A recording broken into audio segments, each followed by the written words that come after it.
Postscript. If you notice, this log is pretty wide open.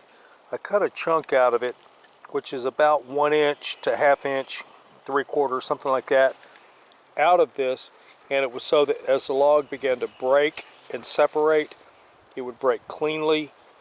If you're cutting long logs and you have all kinds of real weird tension on it, sometimes you may need to cut wedges in it so that pieces can squeeze together, and then you can come in and you can undercut it, or you put a wedge in the bottom and then you overcut it. So, whatever you're doing, just make sure that you don't get hit by a branch under tension or compression so that you don't end up getting a broken bone.